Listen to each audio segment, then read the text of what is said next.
Dawn had just broken over the edge of the Sundarbans forest. The ground was still damp with dew. Birdsong mingled with the scent of wet earth, and forest wind rustled through the old mangrove branches. Inside a modest leaf-thatched hut, Layla, an elderly woman with calloused hands and a hunched back shaped by years of labor, was picking through grains of rice for a humble morning meal. Outside, Salim, her only son, sat perched on the wooden steps, legs dangling, eyes distant. Salim was young, strong, but in his eyes there were no fields or forests, only tall city buildings, shining paved streets from a world far away. "Mother," Salim's voice rang out suddenly, cold and sharp. "I'm leaving. I'm going to the city. There's work there, money. Here, there's only mud and poverty." Layla looked up. The forest wind lifted strands of her silver hair across her wrinkled face. She said nothing. Quietly, she reached into her blouse pocket and pulled out a small cloth pouch. It was all her savings, collected from selling forest vegetables, healing roots, and wild fruits at the local market. She handed it to him. "Take it, but remember, Salim, the city isn't as easy as you think. It has lights, yes, but also shadows no one sees."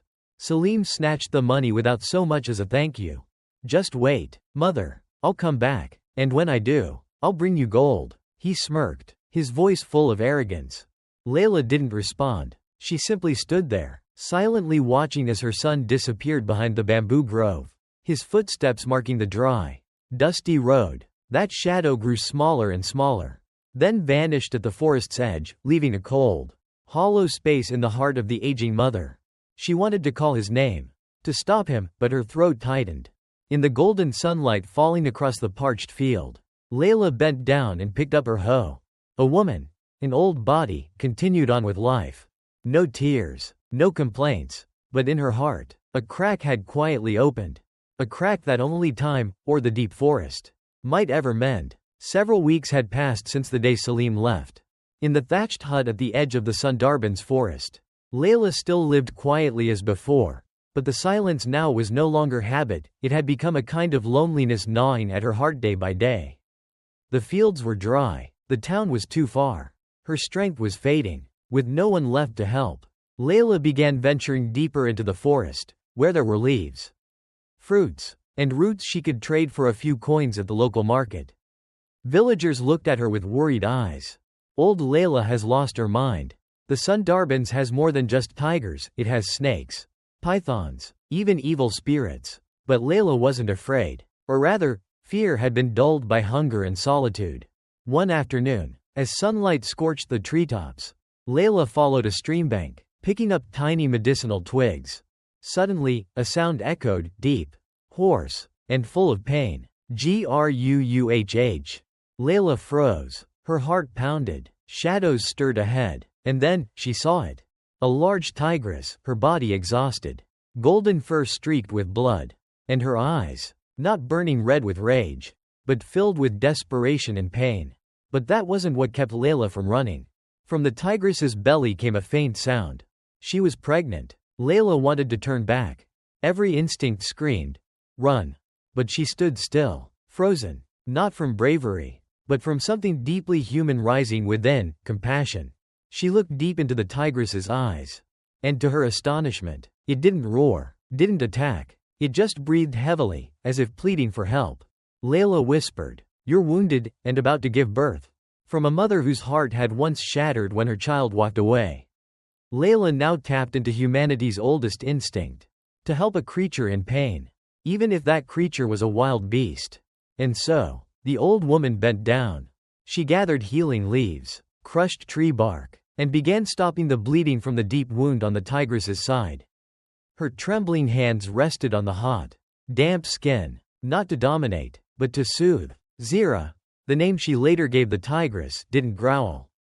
She lay still, eyes closing, as if entrusting her life to Layla. The nameless woman, weaponless, powerless, with nothing but a heart that still knew how to ache. The sky over the Sundarbans gradually turned ash-gray as dusk settled in. Light filtering through the thinning forest canopy, casting rays on one of the most sacred and surreal sights the jungle had ever witnessed. An old woman and a pregnant tiger, lying side by side on the damp earth. Zira, The tigress let out groans of labor pain, her body convulsing, mouth open in panting gasps, blood soaking her fur. Her belly heaved violently, tiny lives struggling to come into the world in the heart of the wild. With no shelter, no protection, only Layla trembling at her side. Layla had helped birth cows and goats before. But a tiger? Never. Yet, in that moment, fear gave way to total focus.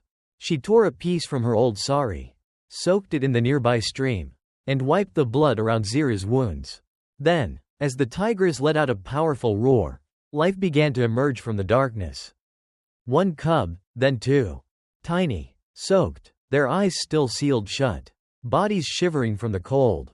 Zira strained to lift her head, licking the newborns with her coarse tongue, a mother's instinct surging through the pain. Layla sat there, tears streaming down her cheeks, not from fear, but because what she witnessed was too miraculous to describe in words. My son, he never once bent down to help another, she thought. But this wild creature, it doesn't need gratitude, and yet it fights to bring forth the most sacred thing in the world, life. Zira let out one final soft groan. Then her breath slowed. Her head rested in Layla's lap like an unspoken thank you. That night, she didn't return to the village. She stayed in the forest, wrapping the tiger cubs in the old sari, lighting dry leaves to keep the mosquitoes away, and sleeping beside the wild beast as if they belonged to the same world. A world where humans and wilderness do not clash, but shelter one another. The next morning, just as the sun peeked out from behind the mangrove trees, casting a soft pink mist over the small village, Layla was preparing to light the fire when she heard an unfamiliar sound. A low, steady growl, like an ancient melody echoing from the depths of the forest. She stepped outside. Standing right in front of her earthen porch, on the dew-kissed path, was Zira. Not alone. Two tiny tiger cubs wobbled beside their mother, golden-striped fur gleaming under the morning light, their eyes still misty, clinging to Zira's every step. Layla froze. Her hand clenched tightly around the pot she held, then let it fall. Zira did not roar. She did not crouch to attack. She looked at Layla. Her gaze softened, no longer a wild beast, but a mother returning, to say thank you. A long moment passed. No one moved. Only the breeze whispered through the trees, as if bearing witness to the meeting of two worlds. Finally, Layla dared to approach. She bent down, hand trembling. One of the cubs, smaller, more innocent, stepped closer to her. It sniffed her hand, then gave it a gentle lick with its rough, damp tongue. Layla broke into tears. My son left without a word of thanks. But you came back. You remembered, and you were grateful? Zira let out a soft growl, no longer frightening, but a greeting, an acknowledgement. From that day on, every morning, Zira appeared in front of Layla's house. The two tiger cubs became familiar presences, playfully tumbling around the vegetable beds, startling the village chickens, while the children watched, both scared and fascinated. The villagers whispered, Layla has raised tigers, and they did not kill her. Perhaps she is part of the forest now. But Layla didn't care. She had something she never dared dream of her whole life. A family, not of blood, but of choice. Layla knew that Zira didn't come back just to say thank you. Every morning, after their moment of greeting, Zira would turn her head toward the forest, her golden eyes glowing with a quiet urgency. And then, she would wait. Wait for Layla. One morning, before the sun had risen fully, Layla wrapped a scarf around her head, tucked a few fabric pouches into her belt, and followed Zira's steps. No one knew, she told no one. It was just her, Zira, and the two tiger cubs, weaving through paths no human had ever set foot on. The forest gradually turned unfamiliar. It was no longer the outer edge where she once gathered herbs, but the deep woods, where mangrove trees stretched so high they vanished into the sky, where sunlight filtered through only in thin, blade-like slivers. The insects went silent. Only the steady rhythm of Zira's breath remained, calm, powerful, and guiding. Layla stepped carefully, her feet slipping over roots, her hands gripping cold trunks for support. But she wasn't afraid. Zira always walked a few steps ahead, far enough to lead, close enough to protect. Then they reached a place Layla had never imagined. A sunken glade deep in the forest, filled with crystal clear water, where light pierced the canopy above. shining down on clusters of rare medicinal herbs, kinds she had never seen before. Zira turned around, her eyes meeting Layla's. "You brought me here, to give me this?" she whispered. Layla knelt down, hands trembling as she picked each leaf gently, placing them carefully into her pouches. This was not just the forest's gift, it was the complete trust of a once dying wild creature. As the sun set, Zira led her back. The two tiger cubs bounded ahead, tumbling through the underbrush like children after school. Layla returned to her hut with a pouch full of rare herbs and a heart full of emotion. She knew, from that day on, the bond between her and Zira was no longer just one of rescue. It was destiny. But what Layla didn't know was that the one she had once raised with love, Salim, was now leading men back to the village. Men who would destroy all that was sacred. While Layla quietly tended to healing and walked alongside Zira deep within the sacred forest. On the other side of the village, the air began to shift. Strangers appeared, not bringing offerings, not bowing before the Mother Earth, but carrying traps, guns, and eyes gleaming with greed. Salim had returned, gaunt, hollow-cheeked, but his eyes no longer bright with dreams, only bloodshot with a desperate blend of failure and greed. "I know there's a massive tigress deep in the forest. She has 2 cubs. The 3 of them could fetch a fortune," Salim said to a group of burly men, clad in camouflage, reeking of liquor and gunpowder. They were mercenary hunters, ruthless, with no homeland, only targets. They didn't care about folktales of a mother tiger saved by an old woman. They only cared about the price of meat, fur, fangs, and money. Salim didn't dare tell the truth, that it was his mother who had saved Zira. That she now lived among the very beings he was selling his soul to catch. He swallowed hard, lifted his head, and forced his voice to sound steady. "Just catch her, my cut is half." The leader, a man with a long scar down his cheek, sneered. "Half? I like a kid with guts. But remember this, if you're lying to us, the forest won't be the only thing that can kill a man." Salim nodded, unaware that he wasn't just delivering a death sentence for a tiger, but possibly for his own blood. That night, Layla sat beside her fire, preparing a simple meal for herself and her 3 special guests, Zira and her 2 cubs. The crackling of the firewood couldn't drown out the sudden chill that crept into her chest like a silent warning. Zira stood up, ears alert, eyes fixed on the darkness beyond the trees. Layla saw it clearly in her gaze, suspicion and alarm. Every creature has its own instinct to sense danger. And Zira, the tigress who had once been wounded, who had given birth in pain, who had been saved by a human, now caught the scent of death from afar. The storm was coming. Would Layla realize what was happening in time?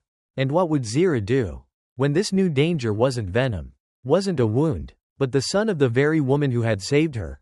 Night fell swiftly, like a velvet curtain drawn across the sky.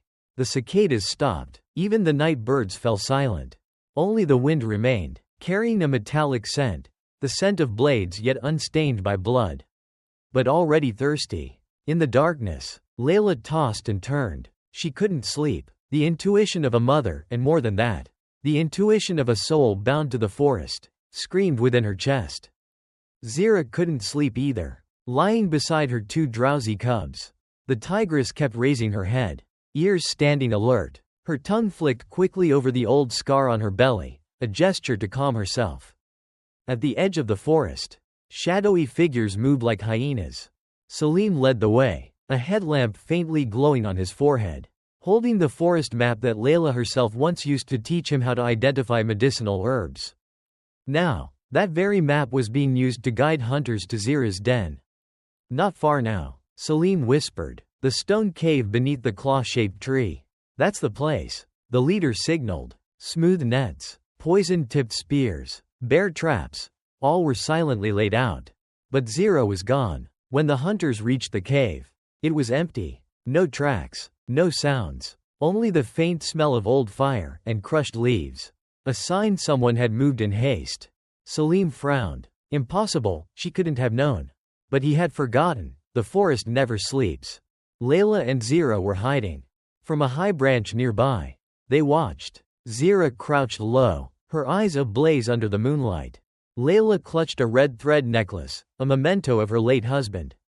She knew, If she didn't act now, she would lose everything. Not just Zira, but the last sacred part of herself. Below, one of the hunters crept toward a bush. Boom! Zira lunged like lightning. A blur of striped fury ripped through the air, her roar slicing through the night like a blade. A scream echoed. Blood splattered. The others panicked. Salim stumbled back, eyes wide with terror. Fall back, but it was too late. Zira was no longer the weakened tigress from years ago.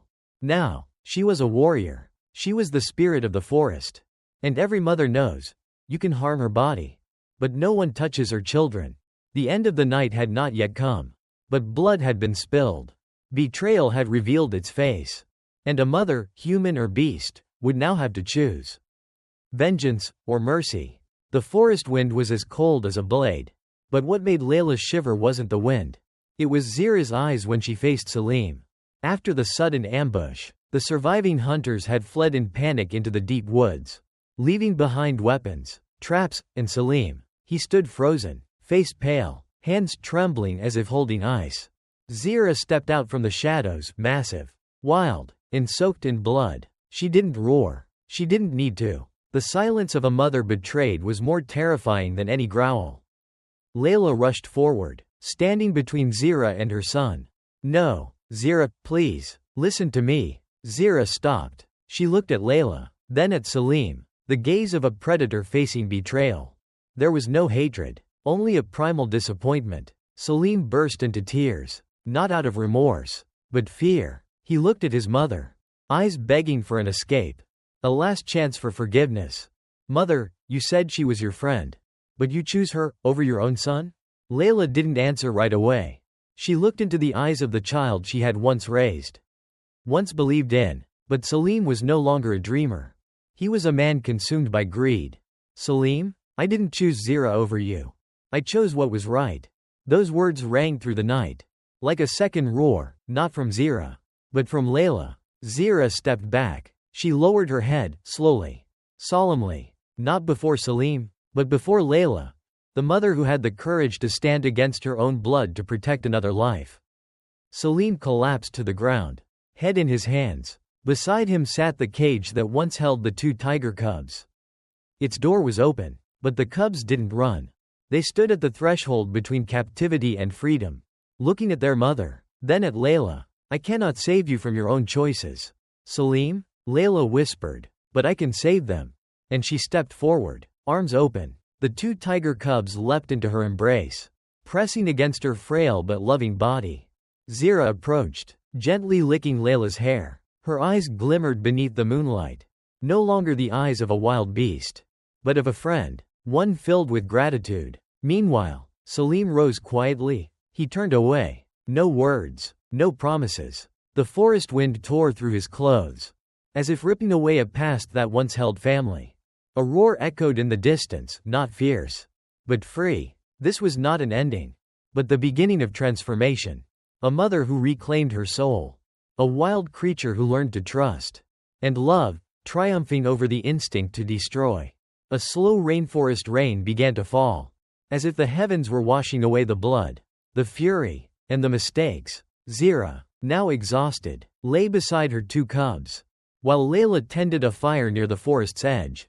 There were no more roars, no more gunshots, only the soft patter of rain, and the warmth of human arms. A species Zira once knew only by its scent of fear. Layla cleaned Zira's wounds with forest leaves and a paste ground from tree roots. Each time her hand touched that thick, torn hide, she whispered like a confession, I'm sorry, I couldn't stop Salim. Zira did not growl. She didn't turn away. She simply opened her eyes, golden, bright as fire, and stared straight at Layla. Then, suddenly, Zira stood. Layla panicked, thinking the tiger, in pain, was trying to leave, but Zira didn't flee. She glanced once more at Layla, and gave a small, deliberate nod, like an invitation. She wants me to follow. Layla picked up the 2 cubs and followed Zira's shadow, deeper into the forest, through dense foliage and paths the villagers had always called forbidden. And then, they arrived, a sunken patch of land hidden among the ancient roots, a wild sanctuary, among old claw marks and faint bloodstains. Layla realized, This was where Zira had once given birth. Where generations of tigers had been born, and then vanished. Zira stepped onto a flat stone, knelt low, and roared. A roar not of summoning, but of grief and remembrance. Layla stood frozen as the realization hit. This place had once been ravaged by humans. It wasn't Zira's first time being hunted. Not her first time losing a child. Zira had once been a mother. Then a widow of the forest. And this time, she had survived, because of a human. Layla placed her hand on the stone. Between cold stone and wild claw marks. She offered a simple gift, a sweetgrass sprig. The kind she once used to lull Salim to sleep as a child. "We cannot change the past," she said, "but I can promise. No more blood will spill. Not human, not beast." Zira licked Layla's hand once more. Then looked up to the sky. The two cubs nestled against their mother. Their eyes slowly closing as the rain eased. And in that moment, between sanctified ground and dried blood, Layla understood. Love needs no language. Trust needs no logic. Only a heart that listens. And a soul willing to walk beside another. That night, as she slept by the damp fire, Layla dreamed of Salim as a child. Laughing, dancing, holding a plush tiger in his arms. Memories never disappear. They only wait for a promise to be kept. The next morning, as dawn clung to the dew-soaked treetops, Layla sat quietly beside Zira and her two cubs. A new day had begun. But inside her, a silent war waged. Between duty and freedom. Between the human world and the wild. Zira was teaching her cubs to hunt. No longer the wounded beast of days past. She now moved with grace. A silent shadow among trees. The cubs chased falling leaves. Pouncing clumsily as if learning the art of survival. Layla smiled. No one had taught them. Except nature itself. And an ancient instinct carried through blood. But the distant crack of gunfire reminded Layla. Time was running out. In the village, people whispered. Some said they'd seen Layla wandering the forest like a madwoman. Some claimed she had befriended a tiger. And cast spells like some ancient witch. Others feared she would lead the tiger back, bringing doom. Layla knew, if she didn't return, someone would come looking. The hunters could return any day. And Salim might come again, not for money this time, but for his pride. That night, Layla sat by the fire, watching Zira sleep. "Zira," she whispered, "maybe I have to go. I don't belong here like you do." Zira didn't answer, but her golden eyes opened in the dark. And Layla understood. Zira already knew. The next morning, Layla stepped to the edge of the forest. Far ahead lay the road back to the village. To the home that had once defined her life. But her feet felt heavy. Like stone. In her hand, she held a torn piece of her old sari.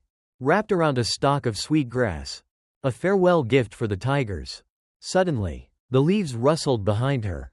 Zira appeared. No growls. No resistance. Just quiet eyes watching. Behind her stood the cubs. Small warriors. Silent and still. Layla knelt, placing her hand on Zira's head. "You are the most beautiful thing I've known. After Salim." But Salim lost his way. "You did not." She walked away, never looking back. But as the first morning light filtered through the canopy, a low growl echoed behind her. Not of anger, but like a final goodbye. When Layla returned to the village, they whispered, questioned, mocked. But she said nothing. She simply replanted her vegetable garden. And every morning, she left a bowl of clean water. And a handful of sweetgrass at her doorstep. As if waiting for something. Or someone, to return. Then one night, under the pale glow of the moon, as the forest slept, she heard it, the soft sound of paws against earth. A deep, steady breath, golden eyes glowing in the dark. Zira stood there, saying nothing, only watching, then turning away. But Layla knew, the forest had not forgotten her. And she had never truly left the forest. 3 months later, the monsoon had just ended. The road leading to the village was still muddy, scarred with deep tire marks. Evidence of the strangers who once passed through. But this time, it wasn't a hunting party that returned. It was Salim. He was thinner now, his face gaunt, eyes sunken and rimmed with sleepless nights. His clothes were filthy. Gone was the arrogance. Gone were the sharp words. All that remained was a young man, with a decaying soul and a heart heavy with guilt. "Mother, I've come back." Layla stood at the doorway, a basket of freshly picked vegetables in her hand. She said nothing. She simply looked. Long, very long. That night, rain fell again, soft and sorrowful, blending with the sound of her sigh. Salim sat by the fire, voice flat, as if confessing not to his mother, but to the spirits that guarded the wild. The hunters left me behind. And I left Zira to die. Mother, I shot her. And now, I can't sleep. Every time I close my eyes, I see them, her eyes, asking me, why? Layla poured him a bowl of water. Still no scolding, still no anger, just tears, falling silently in the dark. Then, something happened. Tigers appeared on the edge of the village. Not one, 3, Zira, and her 2 cubs, now grown, strong, like golden warriors of the forest. Chaos erupted. Shouts rang out. Children screamed. Men grabbed sticks and blocked doorways. Salim panicked. He ran out with a flaming torch. No, it can't be. Mother, she's still alive. Zira stepped out of the shadows. Slowly, each step, each breath, a pulse of ancient, primal power. But her eyes no longer burned with fury. They burned with grief. Salim cried out, "Go, please, I was wrong, I'm sorry." He dropped to his knees, hands raised in surrender. Zira didn't move forward. She stood, watching, then turned to Layla, who had stepped out into the chaos. Calm, unmoving, like a monument carved from silence. Zira roared, not to threaten, but like a verdict, a reckoning, a declaration. I forgive her, but I will never forget you. The 3 tigers turned and vanished into the jungle, like golden ghosts swallowed by the trees. The villagers stared at Layla.